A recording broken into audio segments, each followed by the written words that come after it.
growing up in an anti-religious environment, then going into the New Age movement, and then finally becoming Catholic? Who is this woman? Welcome, everyone, to Polycarp's Paradigm. I'm with Christine Mooney-Flynn, the founder and creator of the Catholic Mama podcast and lovely wife of my friend Pat Flynn. Welcome to the podcast. Thanks, Eric. Yes, well, if you wouldn't mind just kind of giving a brief introduction and where people could find you as well online, that'd be great. Yeah. So I can be found at the Catholic Mama, M-A-M-A for Mama, thecatholicmama.com. And I have a podcast called The Catholic Mama that you can find on iTunes, Stitcher, Google Play, all the usual spots, which I started really probably within a couple months of converting to Catholicism about 2 years ago. Wow. So here I am. I love it. I've probably, I've asked every time I tell my mom, like, hey, I'm doing a podcast. Are you making money off of it? Like, no. This is a passion project. I love everything about the faith. And I am so excited after so many years of questions and uncertainty to get to share it with other people. And I figured if I had questions, especially my kids, our oldest was old enough to know the difference between going to church and not going to church. And kids are natural philosophers and a lot of questions. So I thought that maybe if I did a podcast and blogged a little bit and help parents to better explain it, because I would go to Bible studies and women's Bible studies, and the women there would be like, man, my kid asked me this question. I had no idea how to answer it. I felt like I said something stupid. I was like, hey, I think I can help with that. Yes. What's like one of your favorite podcast episodes that you've done? I'm just curious. I really, really like personally and their writing, Carrie Grass and Emily Stimson Chapman. And I've had both of them on, and especially Carrie talking about just the lies of feminism. I think was a really cool podcast. Wow. and based on her book, The Anti-Mary Exposed. I really like talking to her. And Emily Stimson Chapman, she combines cooking, and which is a passion of mine, and then also just her path out of an eating disorder through the Eucharist was really interesting to me. Whoa. Yeah, so those are good episodes. Check those out for sure. And how many kids do you have these days? 4, 6, wow. 4, 2, and almost 6 months. And we homeschool. So awesome. I should say, yeah, we homeschool, and yeah, it's busy and full. Very nice. That's awesome. Well, I'm so excited to get into your story, and man, just briefly talking to you right before this, just what a interesting story you have. So take us back to the beginning, wherever you want to start on your journey, and kind of how you grew up and what that environment was like. And yeah. Sure. Yeah. So I was born in New York, and my whole family's from New York, but we moved to North Carolina by the time I was 6 years old. And so I grew up in the Bible Belt with 2 parents who were fallen away Catholics. So really stuck out like a sore thumb, not only because there were very few Catholics, although my best friend growing up happened to be Catholic. So I would occasionally get dragged along to Mass with her if I spent the night on a Saturday. But really stuck out because one, from New York in the South, which it was not very common. Now it is, but it was definitely not common 30 years ago. And and then having parents that didn't go to church. It was like the 3 questions we get asked when we first moved to the South was, where are you from? What does your daddy do? And what church do you go to? I just always felt like I answered those questions incorrectly. You're like, oh man, don't ask me. We don't go to church, and I'm from the North.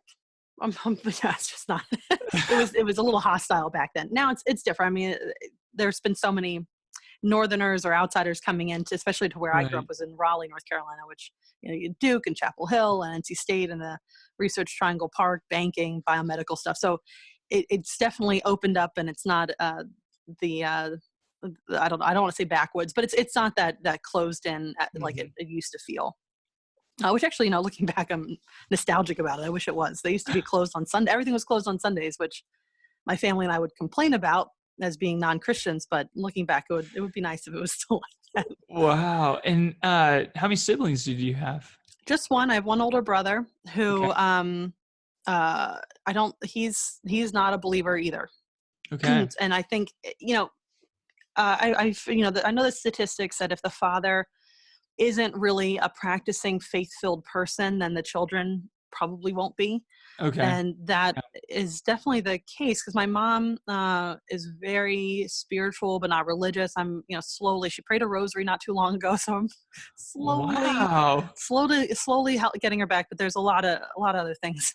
I mean, there's decades of misinformation and wrong beliefs to try to get through. So, How did she um, get into the being spiritual but not religious after being a fallen away Catholic? Was she kind of always like that, even after she be? my mom, yeah, I don't know. My mom is one of 5 girls. And I think in their house, you had to go to church every Sunday. You had to participate until you were confirmed. And then it was up to you. And at Okay. that point, she just she would go. And I think by the time my dad, very, very strict Catholic household, but I think that he's one of 10. And they all left the church, all 10 of them. So Wow. yeah, I have a feeling that maybe, especially my dad is older, he's in his 70s, and he's the third youngest out of the 10. So if my oldest aunt was still alive, or is she still alive? I think she's in her 90s. So an older family, and I would imagine when my dad was growing up, maybe it was more of rote memorization and just Mm, believe, don't ask questions, just believe. And so he felt, I think when he felt like he could think for himself, he left, and so did all of his gotcha. siblings. But So my mom, yeah. my aunt, I think is one of my mom's best friends, and she got into that stuff. And so just chit chats on the old phone, corded phone, back in the day, and sending books back and forth got her into New Age. Okay. And then when did you kind of start picking up that spirituality? Like, was it pretty young or? Yeah, actually, I remember a time where I really believed in God. And we used to have these woods in the back of our house, and there were paths through the woods. And my friends and I made like the layout of a house, and we made sure that there was a church there. And this is a friend who is Catholic, so I think we always talked about Mary when we were in that little space of the woods. And I remember saying, I watched the Song of Bernadette, that old black and white movie, and told my mom I wanted to be a nun one day, and she laughed and said, "No, you don't." And I just went, "Oh, okay," and just left it at that. Um, and then, it's funny. My mom, we lived in Southern California for about 4 years when I was a kid, Okay. and she started doing yoga there. And I think that's probably when the first kind of new agey books started creeping into the house. Okay. And as a kid, I would just pick up whatever book was around and flip through it. And I don't know. I started having, that's another thing. Dream interpretation was really big for me, and I had a lot of active dreams, and a lot of them seemed to come true. And so I thought that I was privy to certain information that the universe was giving me. And I think I got my first dream interpretation book as a gift one year, probably when I was 12 or 13, and just Wow. really, really dove into it. Like, Okay. just totally believe that I was getting special privileged information from the universe, the spirit world, or whatever. Wow. And really spent a lot of time on dream interpretation and meditation, trying to understand the dreams and get more information. I mean, I would be so excited to go to bed at night. I'm probably the only kid Wow. who's excited. It's like, oh, what am I going to dream tonight? And not always, it didn't always come true, but there were some like, man, that seems really specific. So, So, and one of your best friends was Catholic, and then you also had other friends that were Baptist in North oh Carolina. yeah, yeah, Baptist, Mormon, evangelical, a whole So, mix of. yeah, like how did they react when you started maybe sharing with them like about your dreams or about like your spirituality that was developed? Yeah, my best friend was not happy. She was scared Okay. about it. She didn't want me talking about it. And at the time, I was like, you're just not in the know. You don't understand what's happening to me. And she's like, I don't like it. She just flat out told me, no, don't talk about it. It scares me. Wow. And I thought she was just being silly. But then I had other friends who were also new agey. So a friend of mine, a very well-meaning girl, but not a lot of parental oversight. So we would go over and play with the Ouija board in her room. And I was probably Wow. maybe seventh or eighth grade, and we were playing with the Ouija board, and everything that came through that Ouija board actually came true. And at the time, I mean, years later, the stuff all came true. But at the time, we thought we were getting really specific information, and we asked, how many spirits are in the room with us. And now I look back and realize how naive we were, because we were so excited when it said 7 spirits in the room. Well, wow, neither of us figured to ask, are you nice spirits? Like, Right. are you angels or are you demons? And of course, Right. I wouldn't have even wouldn't have even played into our thoughts. So it's just playing with a lot of dangerous stuff very early on. Did you ever feel like as you kind of progressed down this path, like any sort of demonic presence, or were you just like, no, this is all Yeah. good stuff? I mean, The only time, and I was actually just thinking about this morning, is I had this one dream, and there was certain music playing in the dream that I really remember, and it was not a nice dream. Whatever it was just was not nice. But there was this very haunting music, and I still remember it. I could never like verbalize or replay it or anything like that. But then one night I heard in my it's just like so weird this happened. But I was in bed. I was probably in my teens at this point, late teens, and I heard a door creak open, and I heard that music play, and I freaked out, and I hid under the covers until it stopped, and then the door shut. I heard the door slam shut, and I've never heard the music again. But I was thinking about that recently. I was like, man, what if I hadn't hid under the covers? Like, what was waiting for me out there if I had let it in? And I'm very glad that I didn't. I didn't have it. I wasn't baptized, so I didn't have a guardian angel, but somebody was helping me out there. Man, so okay, so you were pretty into the New Age in your teenage years, and then what happened maybe when you went into college? Did you continue that, or like what were some other practices that you kind of developed? Like you mentioned dream interpretation, meditation. Was there anything else like yoga or? Oh yeah. I mean, I did yoga. I occasionally, but the thing is, I was so arrogant and really narcissistic about the information that I was receiving that, everybody's on their own journey. We're all on a path to enlightenment or something. I don't know if I really had a coherent idea of what was going to happen in the end for all of us. I was big in reincarnation. Okay. But I was very arrogant that you and I could be on the same like new agey spiritual journey, but I was ahead of you. No matter what you said, I was still further along in my journey. And so I got accused a lot of being holier than thou, which I would have outwardly said, no, I'm not. I know. No, I'm not. But then inwardly I said, well, if anybody should be holier than thou, have that attitude, it would be me because I'm right. So just total arrogance about all of it. So I became more and more convinced that even any mistakes that I made, even when I hurt somebody, that's part of their journey. I'm on mine. I learned my lesson. And if they're upset about what I did to them, well, that's them in their spiritual journey. They need to learn to let that go. And any mistakes I had could easily be brushed off as, well, that's just, I used to actively not believe in mistakes. As long as you learned a lesson from something, mistakes did not exist. Wow. So I could say mean things to somebody, and then maybe like we didn't talk ever again. Well, months down the line, I'd be like, oh, that was bad that I said that. Well, I learned my lesson. So it wasn't a mistake that I said the mean things to them, and we'll all just move on. I don't have to apologize or anything like that. So very icy, very willing just to never look back. I would do like just all the burned bridges and like just the firestorm behind me. I just wouldn't just pretend that it wasn't there. What did you do? So I became more and more insulated and mean. And but your friends still were your friends? Like they didn't give up on you? I guess I was nice enough to enough people. When I was nice, I think. And then as soon as I didn't want to be with a boyfriend anymore, or if I had a falling out with a friend, it was done. I got to tell you, and I went back after I converted, in the early months after I converted, and tried to find some of the people that I knew that I had hurt and asked for forgiveness, or just, said, whatever. And a lot of them never got back, and I can't blame them. Wow. What did you do? Like, I don't know if your friend mentioned, or if you heard on the news something like obviously evil, like a rape happened. Like how would you filter that into your paradigm? Like, oh, but there's no evil. Like it's just like everyone's journey. Like, how would you filter evil? Like, it made no sense. So I believe that the universe was guided by, basically it's like a Star Wars religion. I don't even know how else. It was just bad Star Wars spirituality. So there's a good and a light, a light and a dark side of the Force, and a constantly battling, very dualistic. But then clearly you want the good side to win. But then where's that ultimate good? There has to be some kind of objective good, but I didn't get that far.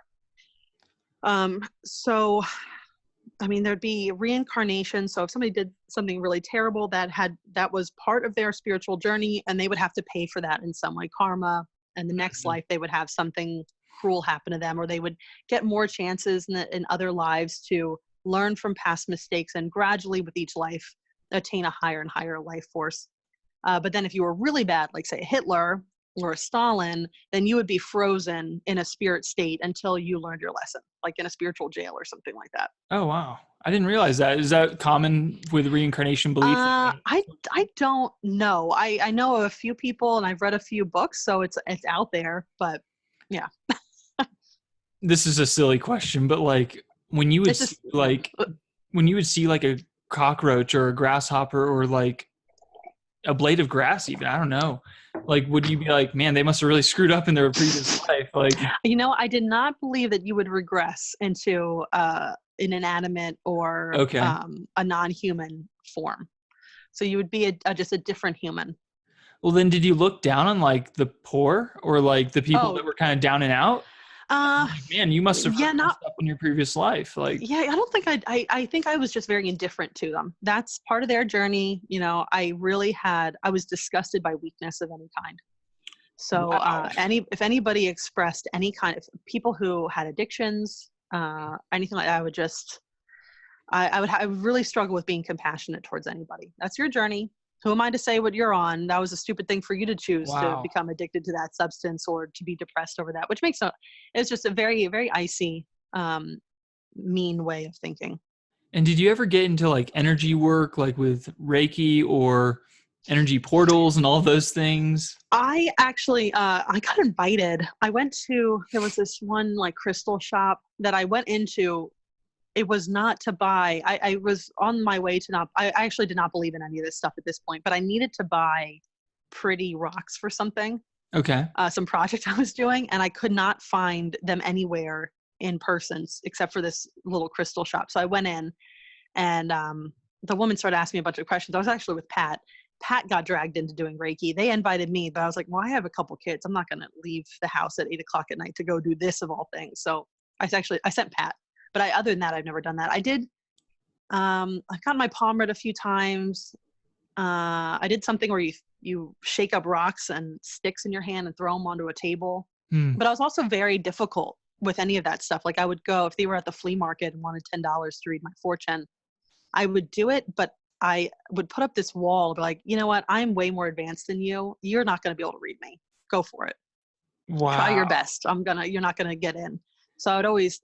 It was just, again, more narcissism. Yeah. So did this continue throughout college and stuff as well? Or like after high school? Yep. Kept going for a long time. The thing that finally started me to start thinking that maybe this wasn't real and maybe I had just made up all of it was the dreams that I continued to have dreams that, would come true or seem to come true. You could retrofit anything. They stopped. I stopped having dreams entirely. Okay. And it felt like, for a while there, it just felt like somebody had the bath faucet, just filling up the tub, water gushing through, and then it just got turned off immediately. And I felt really betrayed by that because I felt like I was getting, I was in with the universe and I was getting information and then it stopped. I was like, well, I got abandoned. I really felt, I guess that's true. I felt abandoned. Wow. And so then I started thinking back, like maybe I made all this up. And then my mom was still wanting to talk about this stuff a lot. And I would just nod when she would talk and I wouldn't say much back until I just finally stopped believing in anything. And it didn't help that, over time, as you age, you start to accumulate more tragedies, whether they're personal tragedies, like, things that happen to terrible things that happen to a family member or a friend, or global tragedies like 9/11 and tsunamis and earthquakes. Mm-hmm. And so all this stuff started building up in my mind. Like, I don't have a good answer for any of this. It doesn't seem like the good, and there's good and bad. And it doesn't feel like the good is very equal now to the bad. The bad seems like it's stronger, but that doesn't seem right. Like the bad can't be what's going to win out in the end. We all know innately, or we want to have the good be the thing that wins in the end.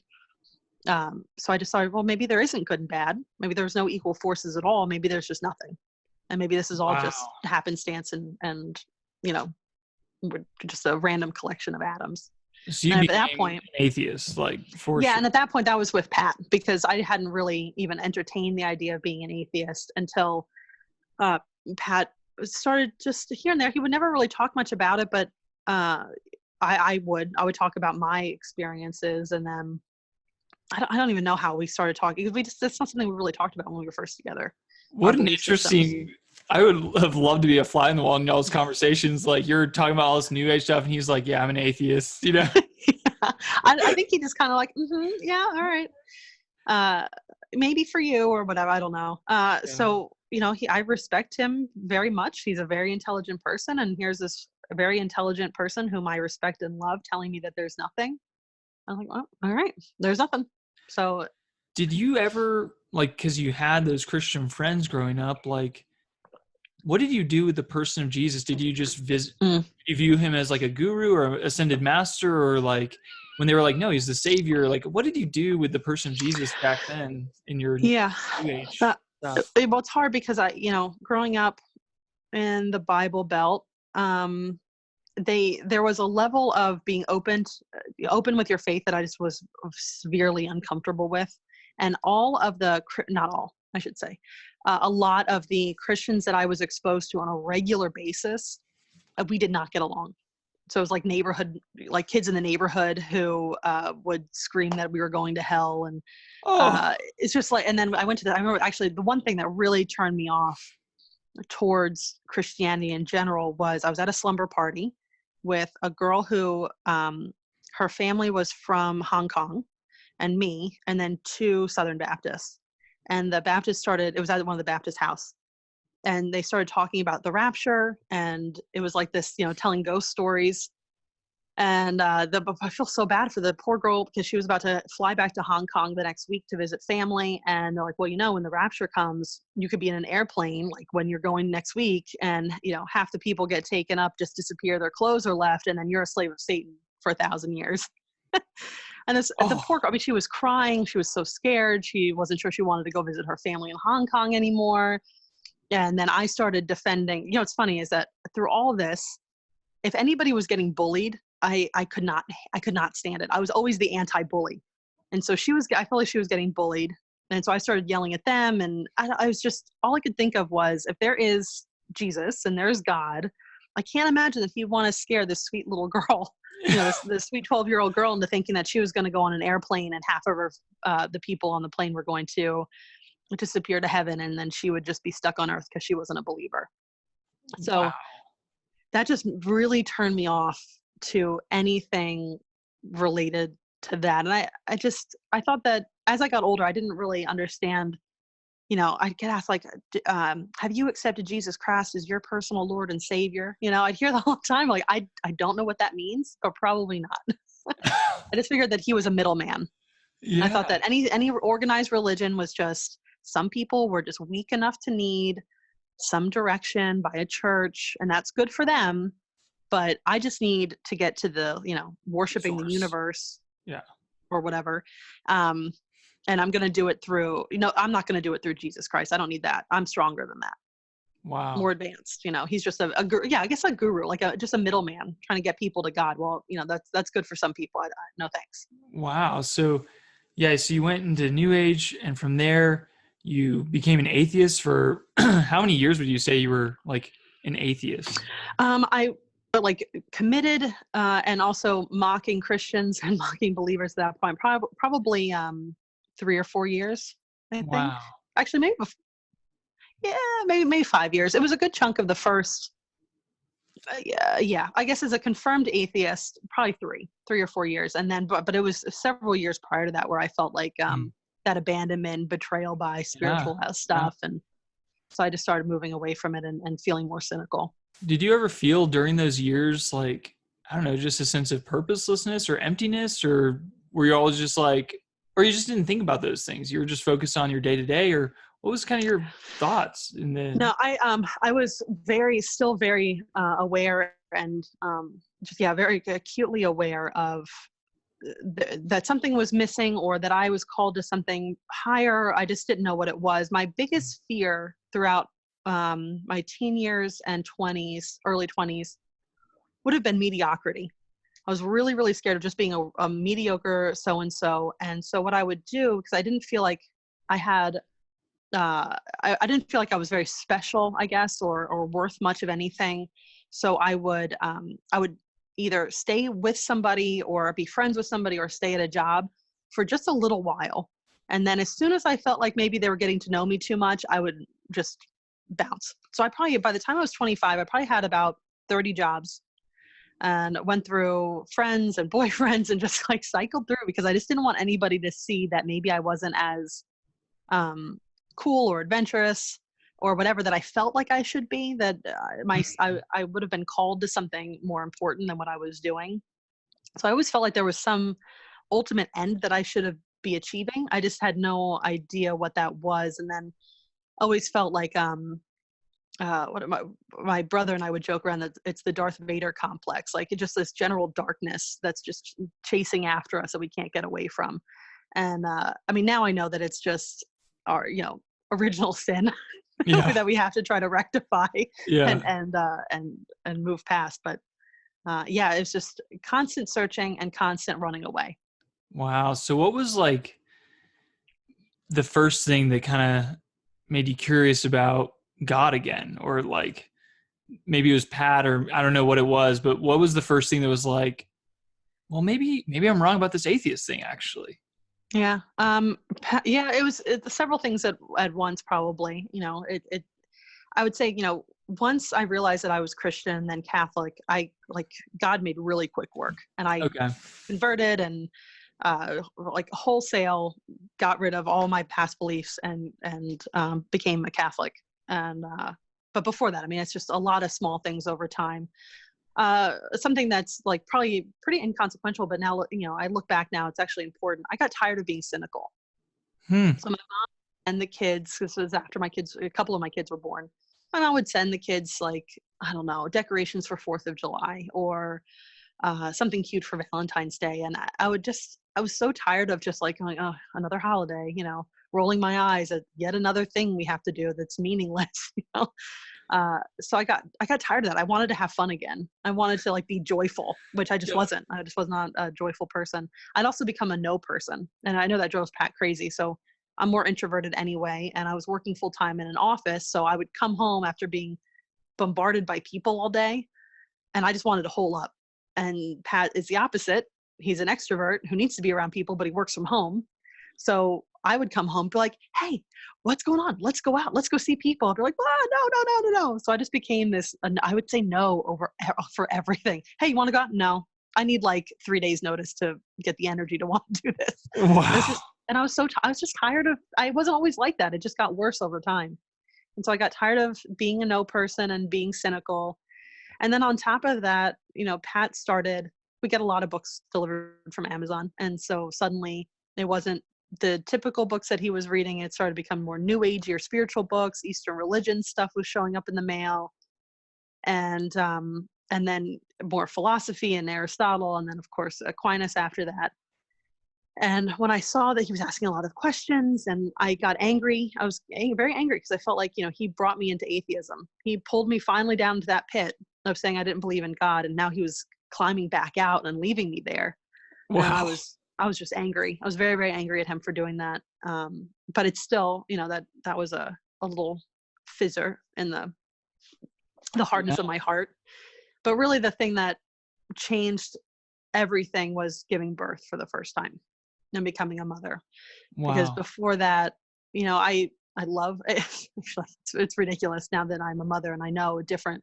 But when I was pregnant with our first, we have a Saint Bernard, Lola, and I was like, well, I love my dog. I assume I will love my child in a very similar fashion. And I said it very matter of fact in my head. I was like, I will love my dog or my child like I love my dog.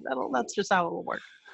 And lo and behold, man, in the delivery room, our son pops out, and I gotta tell you, there's like a flash of light. And the first thing that came to my mind is, I will kill for you. That's when I saw my son. That it was a flash of light, and those words came to my mind.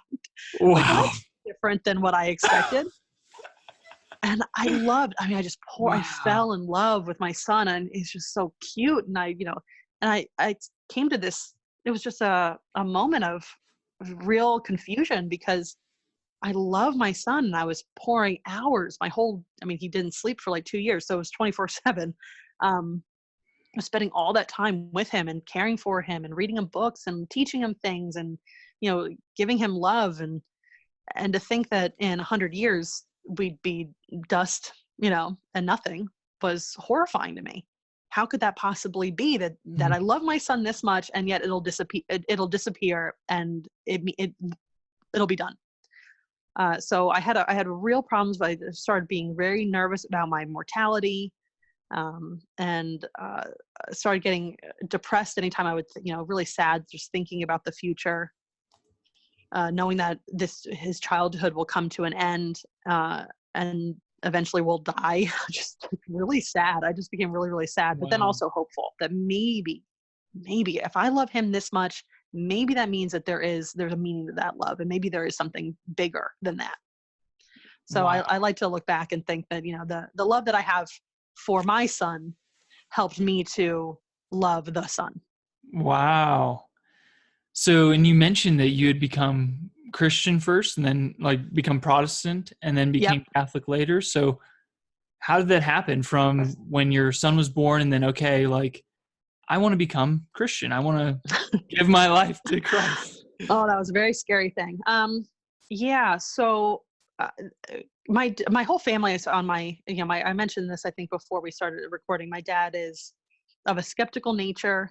He was raised Catholic, but not, even still, like, he'll be like, oh, today is St. Blaise's feast day. I'm like, where did that come from? But, it's just like, and Graham, he's in his 70s now and he still knows all this stuff back from grade school, but really ingrained in him. But he also, all his side of the family, a lot of them are journalists. And so just that investigative mindset is really big for all of them. And so, Pat knew. I remember we went for a walk one day and he's like, do you know about Jesus Christ? And I was like, yeah. I know. He's not for me. I know enough about him. He's like, he looked at me, he's like, I don't think you know. Okay. And he let that go a little bit because he probably knew that if he told me about Jesus in that moment, I just would have, no. And, I'll just get back. So he knew that my hangups were really from a misunderstanding of who Jesus actually was. Like, is he just a guru? Was he a myth and a legend? So the book that really helped me really understand that Jesus is a real historical person and you can be a reasonable person in believing in him was The Case for Christ by Lee Strobel. Yeah. This is an investigative journalist, a former, an atheist. His wife converts, and then he goes to investigate using his journalism skills. He talks to a bunch of experts and tries to deconvert his wife or convert her back to atheism. And so I like immediately, oh, an investigative journalist. Okay, that's a safe thing. And oh, an atheist. Okay, I understand that. And then I went to school for anthropology. And so there was, archaeology in there and history, which I love. And so Pat knew that would be a good book for me. And so I read that book, and I got to say, the big thing that I struggled with, again, and I mentioned it earlier, was that Jesus Christ is your personal Lord and Savior, and that he died for your sins. And I really had a problem with the whole idea of sin in general. I think that's pretty common for our younger generation. But once it's probably like not even halfway through the book, I get to a part in it where he discusses about the red in humanity's collective ledger, basically, and that there is sin and it needs to be reconciled. We can't just let that red just keep piling up. Mm-hmm. And the way it was explained in the book, I finally understood what people have been asking me throughout my childhood that I thought they were crazy to ask. And I closed the book. Actually, I could have been reading on a Kindle. So I turned off my phone for a second and I just sat there in the dark. I remember this. It was my Kindle because I was nursing my second child, maybe my third kid. Like, it all blends together after a while. But I was nursing my baby and it was nighttime, and I just turned off the phone and I sat in the dark and I was like, oh my gosh, I'm a Christian. I get it. I believe this.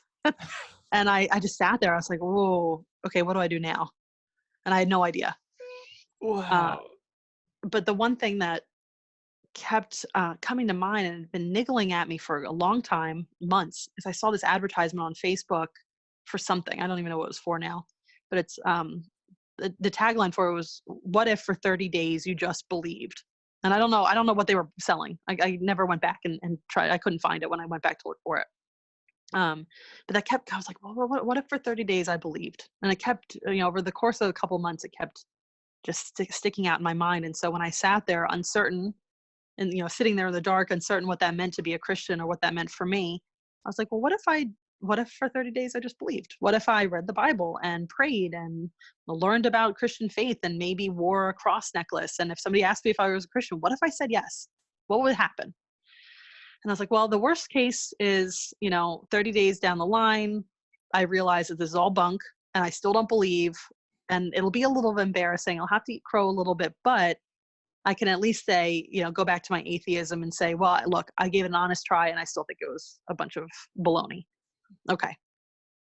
Or, something else might happen. I don't know what. So I decided to, for 30 days, just see how it goes. And it went well. Wow. What did you find out? Like, yes, what else, what must I do now to be a Christian, or like, what's the next step? Or Yeah, was he Catholic, or was Pat Catholic at the time? Like, did he already? I think he probably was, but he didn't let me know, because I finally agreed to go to church with him. He'd been trying to get me for a couple of years, because we had, he's younger than I am. And, but even still, like, neither of us had friends who had kids that were kind of in a similar life stage as us. Yeah. His friends were younger, so they were probably, none of them were getting married or having kids yet. And then I just, I was friends with work people, and they did have kids, but they lived far away and were busy. So we were without, other people that were like us, that with, younger parents with kids. And so he had been trying to get me to go to church in order to find some kind of meaningful social circle. Mm-hmm. And I was like, that's not good enough. You can't just go, or let's go to church for a pancake breakfast. I was like, you can't go to a church for just pancakes. You got to kind of believe in this stuff. He was trying to appeal to my stomach. But I said, okay, we will go. And he's like, okay, let's try out different ones. I was big, and I kind of like the idea of the Quakers, because we lived in Pennsylvania. We're surrounded by Quakers, and one of my uncles grew up as a Quaker. And I like that whole idea of anybody could stand up during the assembly and preach whatever came to them. And that felt like egalitarian and more spiritual, and there's no middleman there. You just sit in silence until somebody wants to speak and feels called to speak. And I was like, okay, that seems safe to me. We actually never made it to a meeting house, because I wound up, and I was like, well, you know what? I'll try Lutheran, because I knew a couple of Lutherans growing up. So that seems safe. And because even if this stuff is true, I wanted to make sure that we respected it. So it's just a contradiction, because I really thought that Catholics were all pomp and circumstance, all show. Ooh, look at me with the robes and the incense and the candles, the smells and bells stuff. I thought that was just unnecessary. But at the same time, I went to a couple of evangelical services where they had mood lighting and big screen TVs with stock photos playing the whole time. And they had a t-shirt cannon, shooting t-shirts out into the congregation. And I was like, that's not it either. But I don't know if Catholic is it either. So Pat's, he's like, okay, you pick. Because at this point, I think he's pretty sure he's Catholic, but he didn't want to tell me. He's like, you pick. He's like, but I would like you to try going to a Catholic church. And I was like, I'll go, but there's no way in hell I'm ever going to become a Catholic. And I'm sure the Holy Spirit had a very good chuckle over that one. Wow. Because it was probably within 3 months that I was like full-fledged writing an email to the Lutheran pastor saying, I'm sorry, I'm not going to be confirmed Lutheran. I've got to go become Catholic. What was it? Like, was there a couple different things that happened in that 3-month time or whatever, a month, to where it's like, okay, I got to become Catholic. Like, what, did you read something? Yeah. Like, what was it? It was probably the, so again, like I was still struggling with that no personality thing. So Pat, like once we got to Lutheran, I was like, that's good enough. We're good here. We don't have to expand anywhere else. We're going to stay in our little bubble here. This is the acceptable bubble. And then it was around Christmas Eve, Pat felt called to go to Christmas Eve Mass. And it was sleeting out, and growing up, Christmas Eve is like that is the special night for our family where we would have our big Christmas dinner and we would eat desserts and watch Christmas movies like that. There's traditions there that you don't mess with. And when Pat wanted to leave and like halfway through me making dinner, I was like, what? So it's again, like, kind of angry at the whole Catholic thing. But he had, I think he was watching the Catholicism series with Bishop Robert Barron. Mm-hmm. And that was on. And the cinematography was so beautiful and the music is great. And, I was just passing through the living room and sat down and started watching it. And when I was a kid, if I got dragged to Catholic Mass with my friend, I would always make fun. Anything, the sitting, the standing, the kneeling, the bells ringing out at the transubstantiation, I would make fun of the bells, like the bells, And it so happened that he had the episode on where he talked about the Eucharist and the transubstantiation. And I happened to sit down and watch that. And he explained it so well. And, I don't want to say the stars aligned because that's very incorrect, but everything just worked. Where my heart was at that moment, I finally understood why Catholics do that thing, why it is so important. And at this point, Pat was going to daily Mass and he kept asking me to go. But, I had to go to a full-time office job and Mass started at 9:00. So I had to figure out a way to be late to work and figure out childcare for our kids. And again, all that worked out. And it just so happened the day that we went, the first day that I went with Pat, I had seen an awful, awful news story that morning or the night before. And it was really weighing heavily on my mind. And the priest who gave the homily for that Mass directly spoke to the problem of evil and suffering. And I felt at peace with what he had said. That all made sense to me. And then we had just come off watching the episode about the Eucharist and the Mass. And so by the time that it was, the bell, we were on our knees and the bells were ringing for the transubstantiation, I probably would have fallen to my knees anyway. I finally understood and I was just so overwhelmed and in love with it. That I knew that there was something there that I didn't want to leave. Wow. So was it after the Christmas Eve and like being mad at Pat for leaving? That's when you checked out. Yeah, that would have been probably early February. Okay. And then you watched the Catholicism series after that. And then all through that time, we slowly would watch an episode here or there, and then I was dissatisfied with the Lutheran. The leadership at the Lutheran church that we were going to. There were a couple things that happened that made me think, man, I don't know if I like this. So it all just kind of lined up where I started, I realized that we couldn't stop where we were. Yeah. That it was okay to keep going. And then once you were like, okay, I want to become Catholic, did you join RCIA, do the 9-month thing? And then I didn't need to, because it worked out very nicely there. We went and met with the sister who was in charge of the adult faith formation at our old parish. And she's a wonderful woman. She's actually the godmother for 2 or 3 of our kids. We got 3 of them dunked at the same time. Wow. We thought that we went to the baptism class. Everybody thought we had triplets. I'm like, no, we're just a little late to the party. But she was so wonderful. Sister Eileen, I love her so much. And she just listened to our story. And at this point, Pat and I were both reading a lot of books and trying to educate ourselves a lot and already reading the catechism. And so she felt that Pat was far enough along because he'd already been baptized that he could get confirmed at Pentecost that year. And she felt in a couple of months' time, I would have been ready to be baptized. So I entered RCIA probably before Valentine's Day. At the start of Lent, I guess, a couple of years ago. Okay. I got baptized at Vigil. Wow. It was wonderful. But then I didn't get confirmed until last year. So, and that I thought we moved, I just up and picked up and left Philadelphia and moved to Wisconsin. And I didn't think I was going to be able to get confirmed. I thought it was going to have to be another year, but thankfully, they were able to squeeze me in, and I found out that I was going to get confirmed probably about 3 to 5 days before Pentecost last year. Wow. So why didn't they just baptize, confirm, give you the Eucharist like all at once that year? Just like soon? There was I had gotten married once. I eloped when I was barely 20, and I had to get all of that. I had to get that annulled. Okay. And the paperwork had to go through that. And then Pat and I had to get baptized, but before I could get, and we had to get our marriage blessed, but before we could do that, I had to get baptized. And so the way the father sat down with me and he's like, this is the best I can think to do. He like mapped it all out and paperwork that needed to come in. And I had to get in touch with my ex's family to try to prove that he wasn't actually Christian, and that this was not a sacramental marriage by any means, and it certainly wasn't.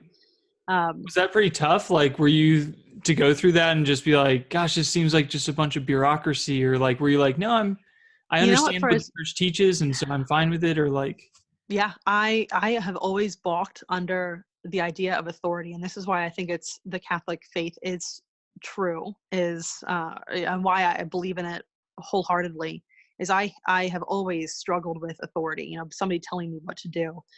And I have 100% fall in line with everything that the Catholic Church teaches. So if the Catholic Church tells me that I need to get this paperwork in and make sure that this is not a sacramental marriage and we need to get this annulled, that is what they believe. I believe everything else. I'm going to believe this. And I will go along with it. I trust it. And, God's will be done. So wow. it's a complete, it's very, I feel so bad for all those people that I was mean to in the past. I wish, look, I'm so sorry. And I've a complete 180 on pretty much everything. Wow. So I'm totally fine. Like the Catholic Church teaches it. I am all in. Reconciliation, Yeah. the who can and cannot receive the Eucharist, whatever it is. Yeah. I trust the Church herself is not misguided in any of it. Wow. So yeah, in our last few moments together on this episode, how has it been since you got confirmed, received the Eucharist for the first time, and like living the sacramental life? What has that been like? And then what would you just say if you have any last words to the listeners out there that may be into the New Age or maybe into atheism or maybe Protestant, anyone who's not Catholic? Like, what would you say to them as well? Everything's changed for the better. I think that Pat and I had our marriage blessed on Easter Monday, right?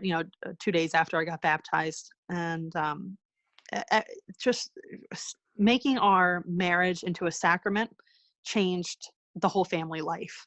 And me just being Catholic, I'm much more forgiving. I've learned to hold my tongue a lot more, which is good because I can be a little sharp.